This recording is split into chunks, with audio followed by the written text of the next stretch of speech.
Je pense que dans la phase dans laquelle nous sommes aujourd'hui, c'est un retour très très très très fort à finalement à ce qui sera un jour la spiritualité de l'humanité tout entière, la Torah. Je ne dirais pas la Torah d'Israël comme je l'explique au début de ce cours, mais je dis à la Torah. La Torah nous renforce, la Torah nous éclaire, la Torah nous donne finalement la possibilité de voir la réalité avec des yeux que nous ne pourrons avoir nulle part ailleurs.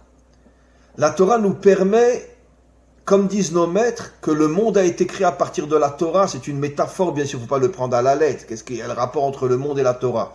Mais quand nos maîtres nous disent que le monde a été créé à partir de la Torah, dit d'une manière la plus simple possible, ça veut dire que la Torah concerne l'humanité tout entière, le monde tout entier. Ça veut dire que chaque homme, chaque femme, s'il veut se renforcer, s'il veut une véritable lumière qui va faire de lui un véritable combattant dans ce monde, dans le but d'amener le monde à sa réparation et d'amener le monde à la délivrance, il doit s'attacher de toutes ses forces à la Torah. Et ça, c'est quelque chose qui est très, très, très important. Encore une fois, chaque peuple, selon son tempérament, chaque peuple selon tout ce qui le caractérise en tant que peuple spécifique, mais malgré tout, ça reste la même Torah, avec des facettes différentes. Comme dans un livre, il y a 10 chapitres, 15 chapitres, mais c'est 15 chapitres d'un même livre. Et nous, c'est pareil, on a 70 facettes d'une même Torah. Et chacun va être attiré plus par la facette qui lui correspond, mais ça reste la Torah pour toute l'humanité. Et donc je pense qu'aujourd'hui, et c'est ce que nous commençons à faire, et peut-être c'est le travail de notre génération, après peut-être viendra une génération qui, elle, aura mieux compris que nous ce qu'il faut concrètement faire sur le terrain.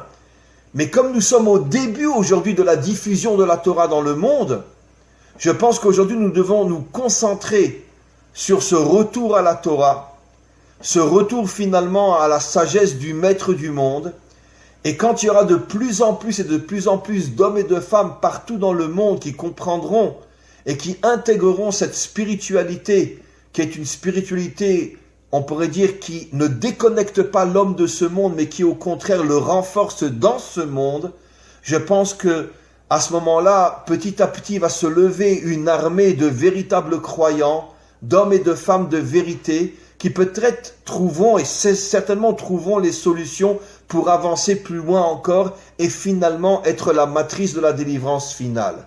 Encore une fois, pour conclure, à mon niveau, ce travail essentiel d'amener la délivrance finale est entre les mains des Noirs et des Juifs, des peuples africains et du peuple d'Israël, et c'est ensemble, en association ensemble, que nous arriverons à amener la délivrance finale. Et la preuve la plus grande, c'est que notre histoire se ressemble dans tellement de points par rapport à tout ce que nous avons traversé, tout ce que nous avons souffert. C'est la preuve la plus grande comme quoi nous appartenons à la même mission, dévoiler la royauté d'Hachem sur terre.